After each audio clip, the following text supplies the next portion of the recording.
I'm Mark Golub, and in the news, the ongoing story of anti-Semitism in the British Parliament, which has surfaced in the Labour Party, where the former Mayor of London, Ken Livingstone, was suspended from the Labour Party for references he made to Hitler, and where some 50 other Labour Party members were also suspended, one, Naz Shah, for suggesting on her Facebook page that Israeli Jews should be relocated to the United States.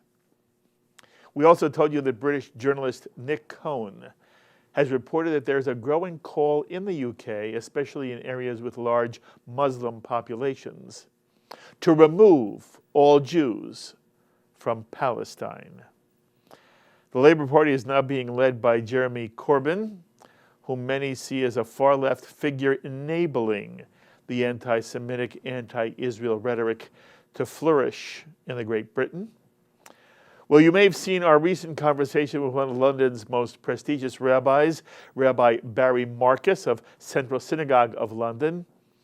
And to add more perspective to these developments, I'm so pleased to have on our JBS phones now the president of the Board of Deputies of British Jews, Jonathan Arkush, who's actually in Israel, where he's visiting with his son, who just made Aliyah. And Jonathan, thank you so much for joining us. It's a pleasure, Mark. Good to be with you. And I want to wish you a Mazal Tov on your son's Aliyah. What's that been like for you, Jonathan? He's followed my younger daughter, who's been living in Jerusalem for 3 years. So we now have 2 of our 3 children who've made Aliyah. It's a very proud moment, Mark. Well, I'm very, very proud of you, and you wish them our best. By the way, what is your son's name? Leo. Leo, and what's your daughter's name who made Aliyah? Ruth. Leo and Ruth, lovely. And you have one more child. Where is this third child? She's Miriam, and she's coming to Israel to study at Pardes in August for a year with my son-in-law Harris, who's going to do an MBA degree. And I'm not sure if they're planning Aliyah, but all my 3 children will therefore be in Israel from the summer. All right, that's fabulous. Jonathan, this must reflect something they took away from the home they grew up in, and that this reflects upon you. And you haven't mentioned your wife. Is there a wife? My wife, Carol, yes. We've been having what I might call a 33-year dialectic about whether we should be making Aliyah. I see. If it were up to you, Jonathan, what would you say? I think you know the answer to yes, that I one, do. Mark. Okay, so I am asking you, Jonathan, what about your home fostered, do you think, this commitment to the state of Israel and the fact that 2 of your children have made Aliyah and a third one's about to study in Israel? Well, my children were brought up within a traditional modern Orthodox environment. They went to Bnei Akiva, and I really would like to emphasize that their reasons for coming on Aliyah are to do with the traditional Zionist reason to build our land. They are not running away from anything in Great Britain, and quite honestly, they have nothing to run away from, because I'd like to set, if I may, a few things straight arising from your introduction. Please. Let me say, first of all, there is no problem, no significant problem of anti-Semitism in the British Parliament. On the contrary, it is a place where the overwhelming majority of Labour members of Parliament are hostile to Jeremy Corbyn. Mm-hmm. The problem has come about because the last leader of Labour, Ed Miliband, himself Jewish, changed the rules. And he thought it would be a great idea, despite many warnings to the contrary, if he allowed people to sign up for membership of the Labour Party with a vote for the leader, and they only had to pay $5. Not surprisingly, huge numbers of people joined up who really don't have sympathy with Labour Party values at all. They're coming from the far left, and they joined up for the simple and rather traditional reason of what in England we sometimes call entryism, to influence the direction of the party. And the shocking thing is that they succeeded, and they elected a leader from the far left of the party, a very untypical Labour member of Parliament who'd always been an outlier all his political life, rebelling against Labour Party leadership. Now they've got him as leader, and that's where many of the present problems stem. And by the way, you're talking about Jeremy Corbyn, correct? I'm talking about Jeremy Corbyn, okay. Correct. But it is fascinating to hear what you're saying, and I want you to know that when we spoke to Barry Marcus, he echoed much of what you're saying now. He tried to explain to us that although in the American Jewish media, this problem seems to be enormously frightening for the Jews of Great Britain. From Barry's perspective, he does not feel threatened. He does not experience anti-Semitism. He recognizes there is an issue, as you do, but he tried to tell us that we as American Jewry should not misunderstand or imagine that what Great Britain is dealing with is some of the same things that other countries such as France in Western Europe are dealing with. Do you feel Barry is describing it accurately? Yes, I absolutely do, and I'm very glad that he said it. Obviously, I know Rabbi Marcus fairly well. He is the rabbi of a significant congregation in the centre of London. He is young and energetic, and I absolutely endorse everything he told you. I think it's important to say that Britain is a modern, tolerant, broad-minded society, and in the Pew report on different countries' anti-Semitism levels, which came out, I think, not more than about a year ago, in fact, the United Kingdom came out as slightly less anti-Semitic than the United States of America, and that was the American Pew report. So I think what Rabbi Marcus probably also put over was that in America, and indeed here in Israel, all the bad events are reported. Yes. And it's very easy to miss the context. So, of course, it is absolutely true, and let me not in any way whitewash it. There is a problem of anti-Semitism within some quarters of the Labour Party. We're not dealing with a huge number of individuals. In fact, it's a rather insignificant number of individuals. Some of those people's statements, which are now being picked up on social media, were actually made several years ago. Most were made in the aftermath of the Gaza campaign. And many have come from a certain quarters in the Muslim communities.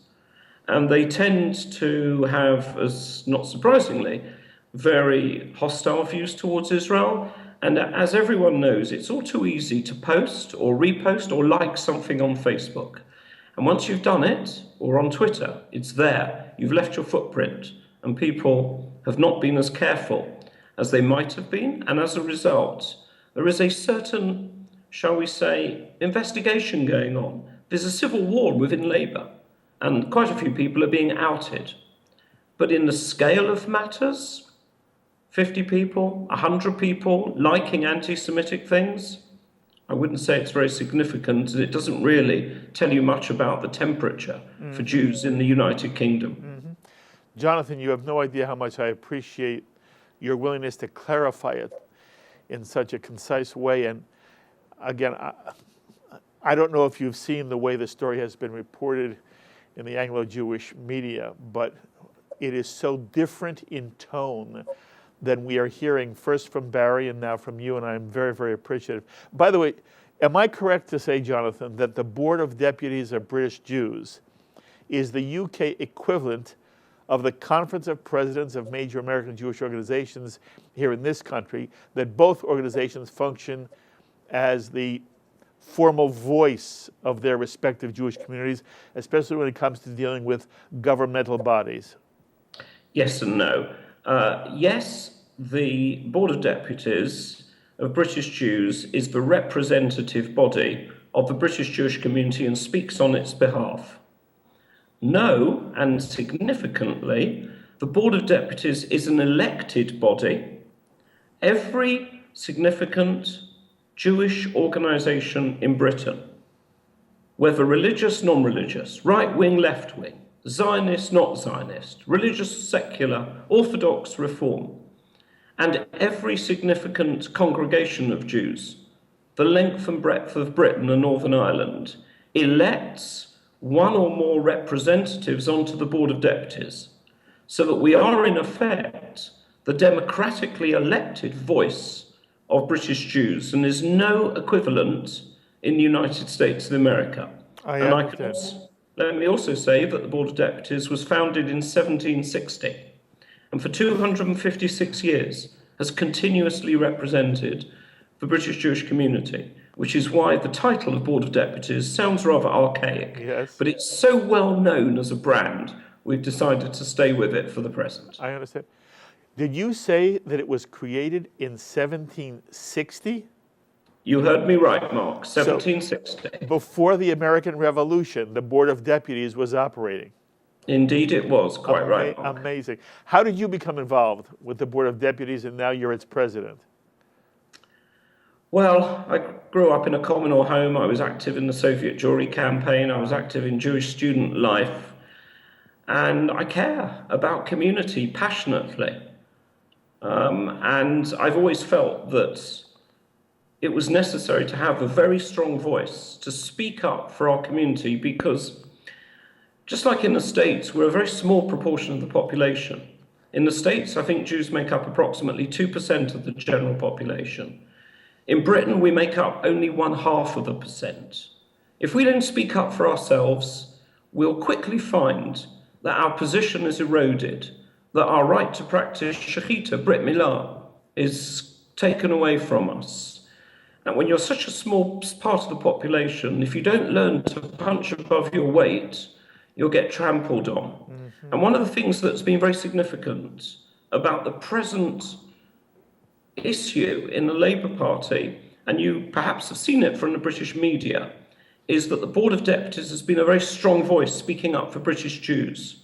Because although I've told you that I didn't think Britain was an anti-Semitic society, and it's not, there is a problem within Labour which has been brought about because Jeremy Corbyn, perhaps there's a slight parallel with your Bernie Sanders. He's very anti-Israel, and I think he's emboldened people in the party to say in things which previously they knew they couldn't say in polite society.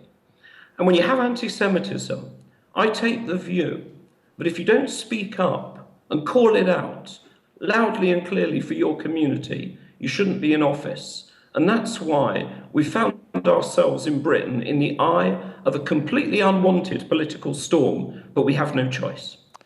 Fascinating. Incidentally, we're not here to discuss the American political scene, and there are things that Bernie Sanders has said about Israel which not only have upset me, I've written about.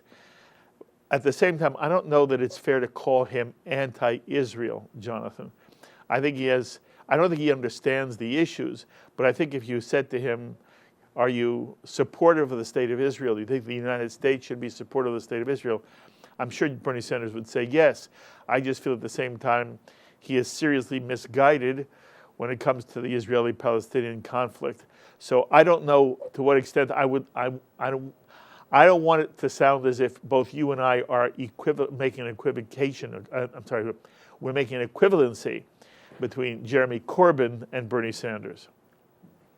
I'm glad to hear it. We're welcome to swap anytime you like. Okay. By the way, I will ask you now, in Great Britain, is there any feeling in the British Jewish community about Donald Trump's now winning the Republican nomination?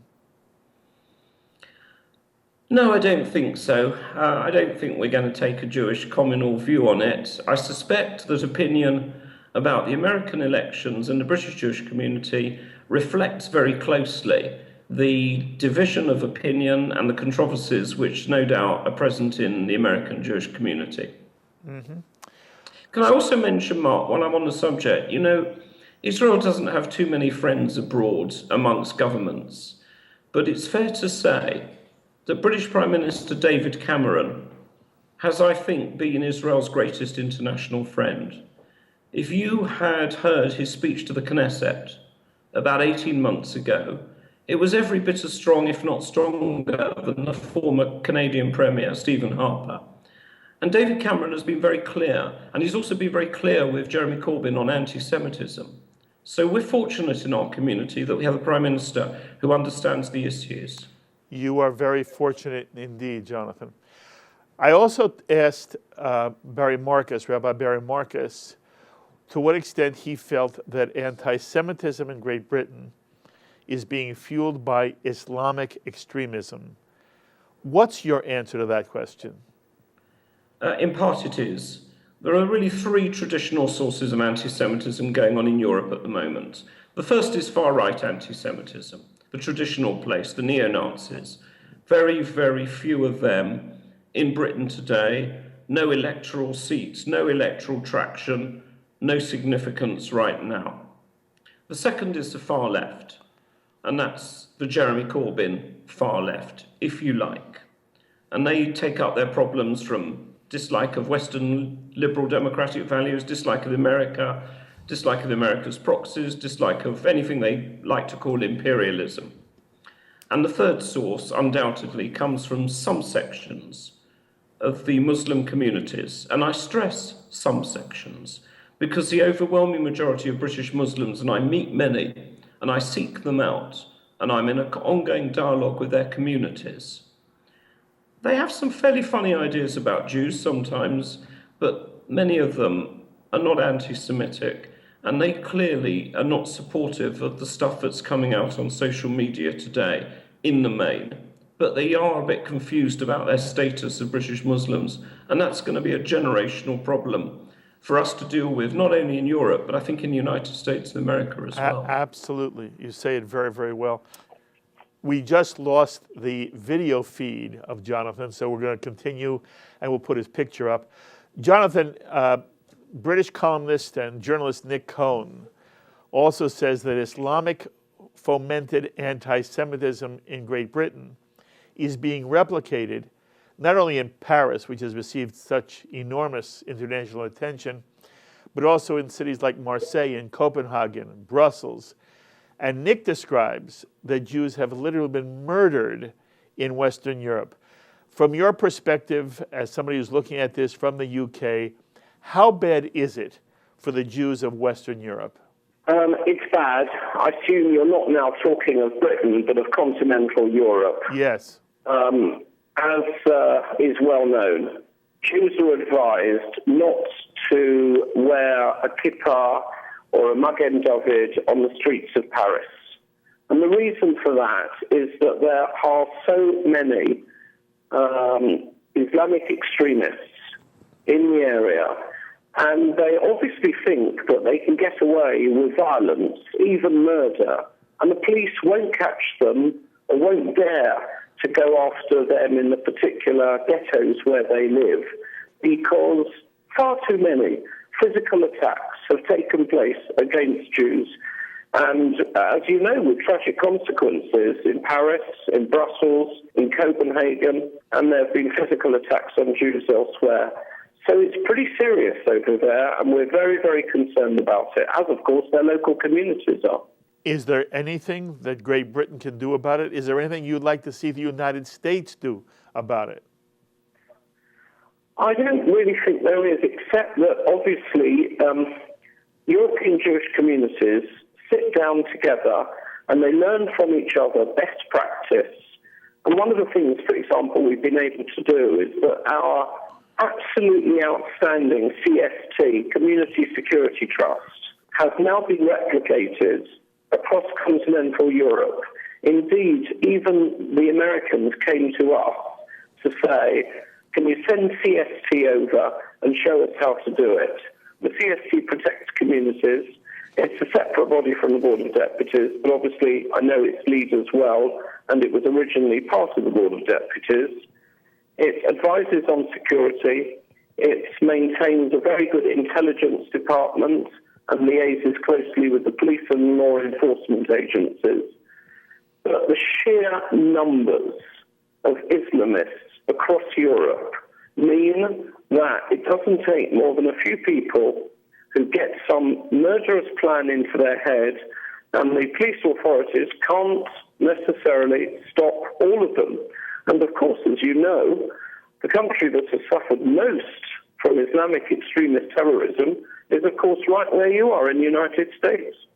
I'm sorry, what are you saying about the United States?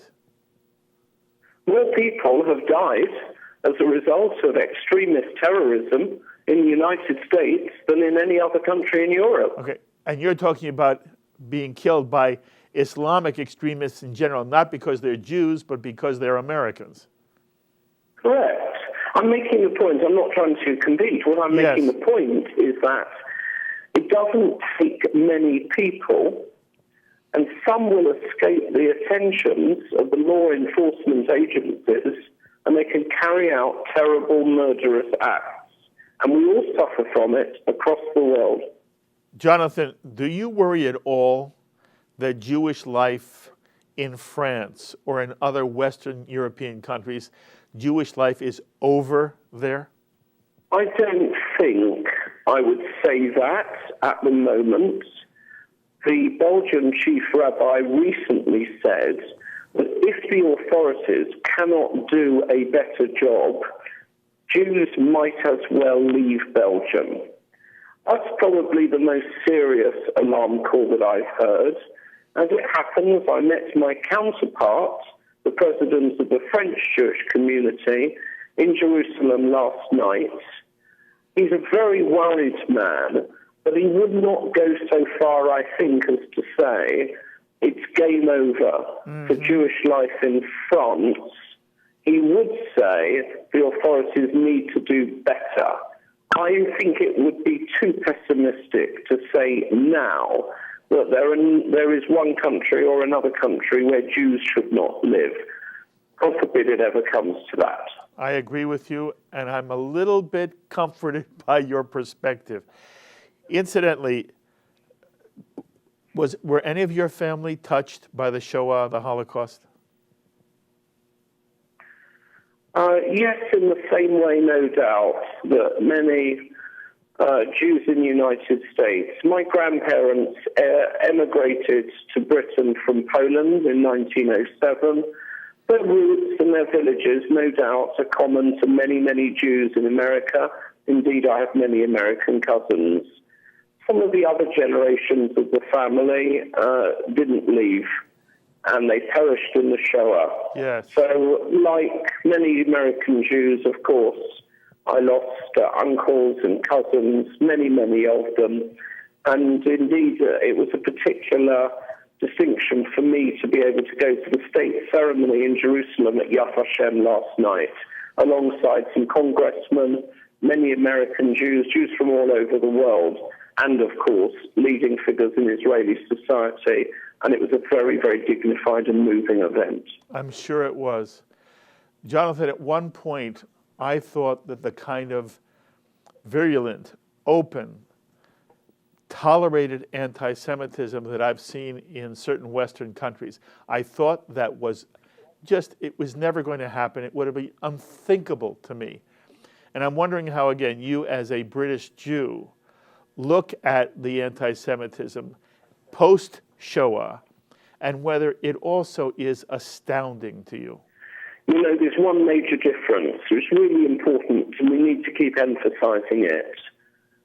In the 1930s, anti-Semitism was itself incited by governments. Correct. Today, I think, is the first time in perhaps 1,000 years where there is not a single government anywhere on the European continent complicit in any sense in inciting or encouraging anti-Semitism. On the contrary, governments in Western Europe fight to counter and destroy anti-Semitism. The anti-Semitism instead comes from relatively small proportions of the population, and it is being actively opposed, and the sections of the population from where it comes, in relation to Muslims, generally tend to be recent immigrants, and we're talking of a relatively recent phenomenon, and there are all sorts of other stresses and strains of a cultural clash between Muslims living in Europe now, who didn't before, and the countries where they now live. Like I said earlier, it is going to be the defining struggle of our generation to ensure that people of all faiths and races can live together, can understand what it is to build a society where people live and let live, where people are tolerant of each other. I don't know what sort of European society we're going to be handing on to our children and grandchildren 20 and 30 years from now. I retain the hope that with all the efforts, the governmental efforts, the campaigns, the legal changes, and above all, the gradual acculturation of new Muslim immigrants in our society, that things will, I hope, turn out okay. I cannot now say they will, and I cannot now say they can't. All I can say is that European Jews are in it for the long term. We're not giving up just like that. Mm-hmm. We have lived in Europe for 2,000 years. We are an integral part of European society. We do not feel, I hope we never feel, that we now got to give up on the extraordinary contribution that Jews have made to European life over so many centuries. Jonathan Arkush, Amen v'Amen. The Jewish community of Great Britain is very lucky to have you, and especially as the president of the Board of Deputies of British Jews. It has been an honor for me to meet you. I hope one day I can meet you face to face in the same room and we can continue the discussion. In the meantime, I wish Leo all the best, and I wish Ruth all the best, and Miriam, who will be there with you soon. So to your family, even as you struggle with your own decisions, with your own, you said your wife's name is Carol, is that right? Oh, yes. Yes. You'll figure it out, but it has been a real joy and pleasure to feature you on JBS. I hope we can do so in the near future again. Kol tuv v'hatzlacha, my friend. Thank you, Mark, and let me say, whether or not this is for screening, I shall be in the United States, in Washington, for the American Jewish Committee's Global Forum in 4 weeks' time, and I shall be at the Claims Conference board meeting in New York City in July, the second week of July, and should you wish to meet directly for any reason at all, I shall only be too happy. Just get in touch. That's fabulous, Jonathan. Thank you very, very much. Be well. You're welcome. Bye. להתראות. Jonathan Arkush, president of the Board of Deputies of British Jews. Interesting to hear both Jonathan and Rabbi Barry Marcus try to say that some of the reports may be simply too extreme here in the United States as they describe the anti-Semitism in Great Britain. At the same time, I continue to hear from individuals that the problem is a little bit more complicated and severe than we heard Jonathan describe. Who's right? Probably they both are. And we'll continue to follow this story here on JBS. My thanks, as always, to our director and production coordinator, Serge Goldberg. Did a fabulous job while Sloan Copeland is on vacation celebrating his anniversary. Our thanks to editor Dennis Golan and to the producer of In the News, Carol Lilienthal. Until the next time, I'm Mark Golub. Be well, my friends.